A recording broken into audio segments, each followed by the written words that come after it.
Hi everyone, welcome back to Crochet Rocks. Tracy here, and this is the latest part of my crochet along. So this time around I've used a couple of yarns and I've made a section which is moss stitch. I wanted to do a moss stitch. I was quite I had this realisation from doing moss stitch on swatches just how much it kind of pulls in. But with cotton, it's not quite so bad. You can see it does pull it in a little, but it's nowhere near as bad as when you're doing that with acrylic. And also, as I said before, some of these stitches will have that effect anyway. It's only a slight one on this, so all I'm going to do is border it and that will sort that out. So this time around, I used the James Seabrett cotton waves that I used on my swatch video, and this was my favourite colour in that, which was the one with the purples, and it's got a little bit of blue, but mostly it's pink and purples and white, and it's just gorgeous. Really, really soft. And because it's got quite a lot of colour change and a lot of white area, my first row didn't look right in this yarn. So I coupled it with a Stylecraft, I think it's called organic cotton. I can't actually remember the name. I sell it in my shop at Hobby Rocks, and it is the 50 gram organic cotton ball that they do. What is it called? Naturals, that's it. The 100 gram is bamboo and cotton, but I think with this one it is just cotton, but it is lovely and soft anyway. So I used this purple one to do the first row and the last row, so it will kind of seal it in a kind of a little border around it. Yeah, I found it the best way because I've not up until this point used any variegated yarns in the blanket. I've used two colours, which that's the back. I've used two colours, as you know, but I've not variegated or done a self-striping of any kind. So this was my very first time of using one, and I wanted the first and last stitch to be a solid colour, so that's what I've done. Okay, so I'm going to clear this away and bring in the swatch and we'll get started on that. Okay, so here's my swatch, and I have an odd number of stitches on my swatch and I need an even number of stitches. So I either have to make one or lose one, and that's what I intend to do on my very first row. I will either increase a stitch or I'll lose a stitch. So that's because the way I do my moss stitch is with an even number of stitches. I'm hoping I've got that right. It worked out very well with my main blanket, but then again I think I had lost a stitch. So I'm going to put this in the correct way. So this is now going on the reverse side, and I'm going to join my yarn, and I'm going to just, for my first row, I'm going to do a whole row of UK double crochets, so single crochets in the US. And I think on my last row of my blanket I didn't do that. I did a moss stitch row, I think, which is not what I wanted to do, but never mind.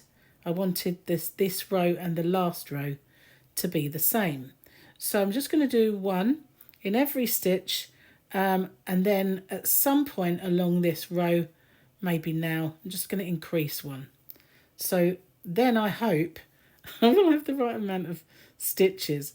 You know when you've got it in your mind that this is what you need to do, and then you're not absolutely 100% sure with yourself? That is exactly how I'm feeling right this very moment in time. But we will see when I get to the end of my first proper stitch row, whether I've remembered that right or not. And then I'll have to work something out. Anyway, I'm going to go all the way to the end with this colour. So basically, if you're not using a variegated and you're just alternating colours, you can do that however you want, but I've decided this particular time I'm using that variegated, but moss stitch looks lovely whatever you do, whether you're using variegated yarn, whether you're using a self striper or one with a tight sort of quick colour change, or whether you're just doing alternate colours or even the same stitch. It just looks good whatever you do.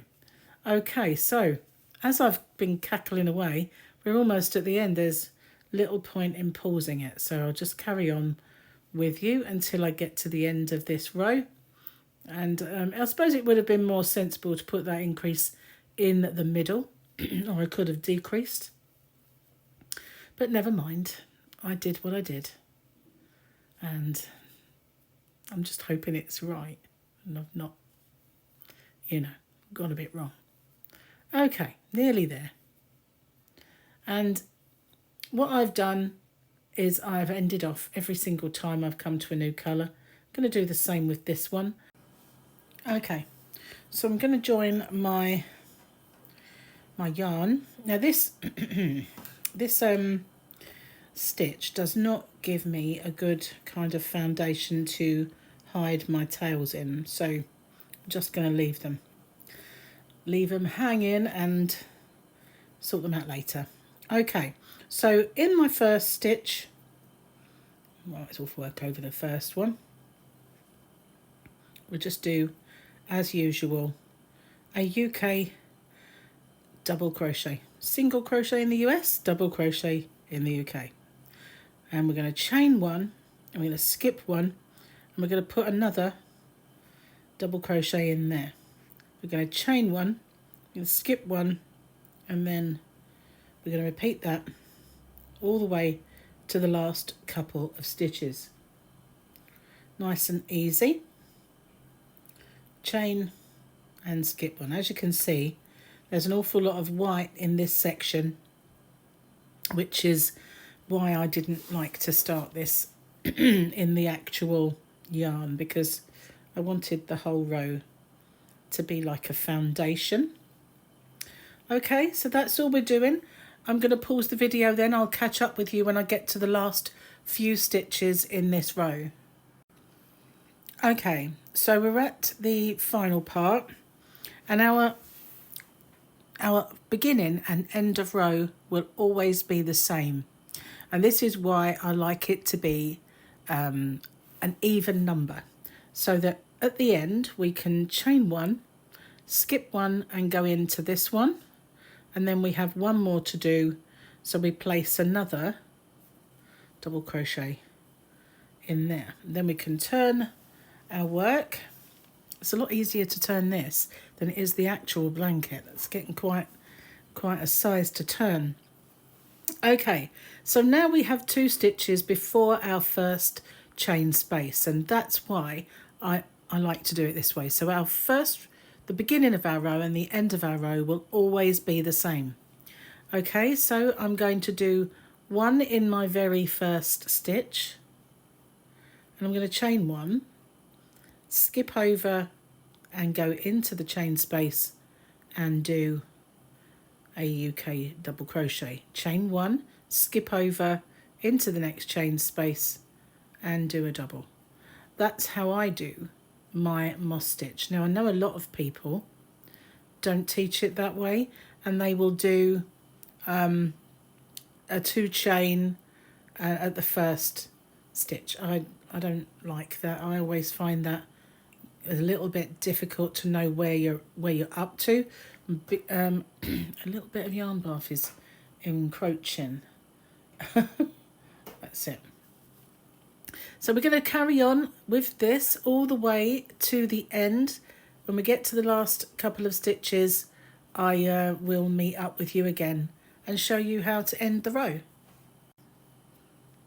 Okay, so here we are. I'm going to do my chain, and in my last chain space I'm going to place my stitch, and then I have this one at the end to go in as well.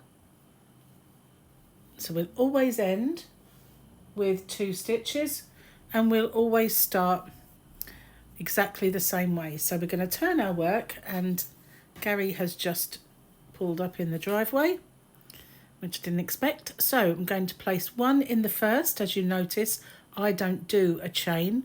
I'm going to chain one, go to my very first chain space and start my repeat. And then when I get to the end, I'll end with those 2 stitches. So I always start the same way and always end.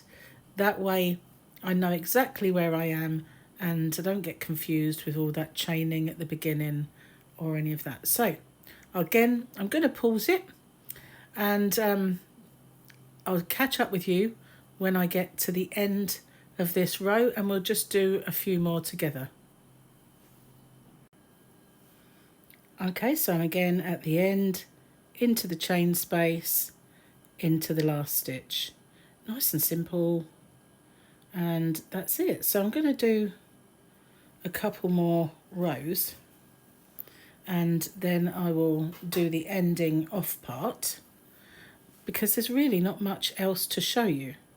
It is just start with 1 and a chain, go into the first chain space and repeat that sequence all the way to the end. But when you get to the end, you end up with 2 stitches, 1 in the chain space and the last one.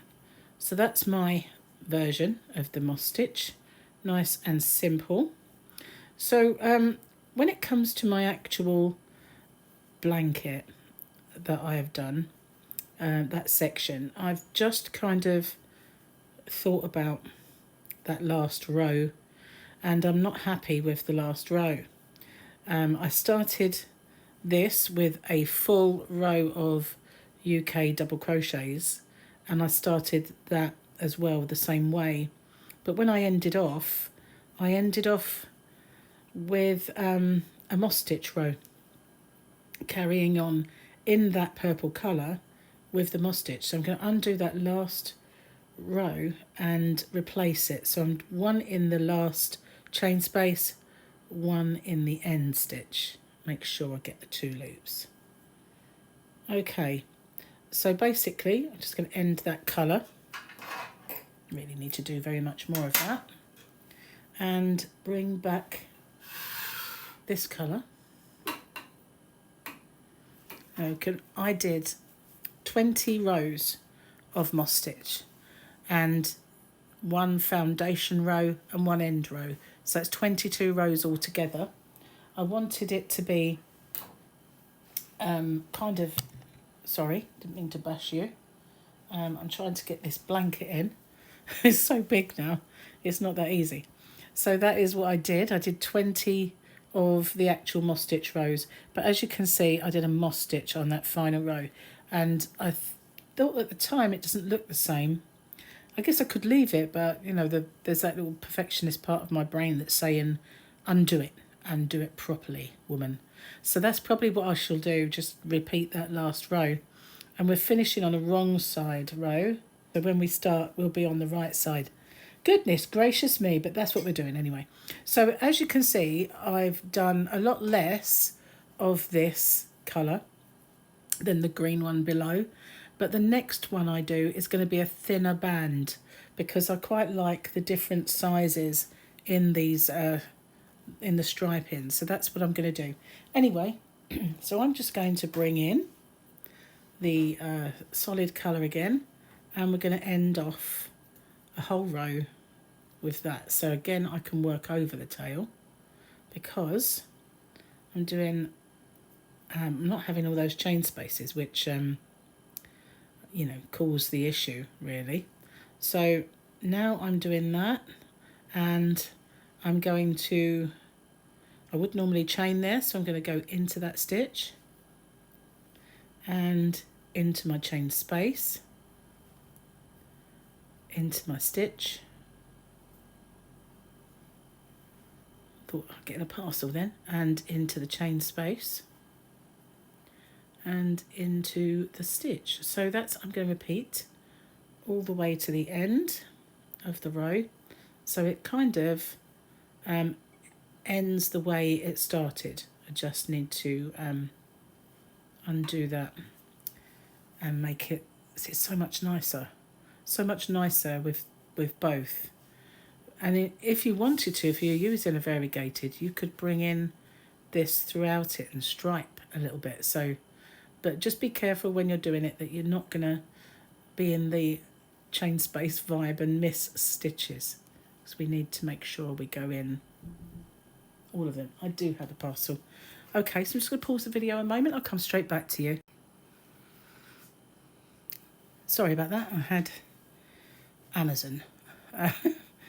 And I'm just going to drop that bit there now and go, don't forget, into the stitch, into the space, all the way across.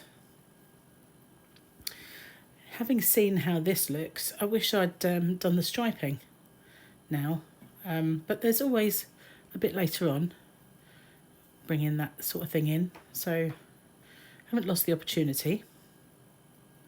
Do have more of these variegated yarns. As I said, it was James C. Brett Cotton Waves, and I did the swatch video and I really liked all of them. So, but this one I felt, because it was just really predominantly mauves and purples, it would fit better than having something that was more of a variegated sort of mix of colours.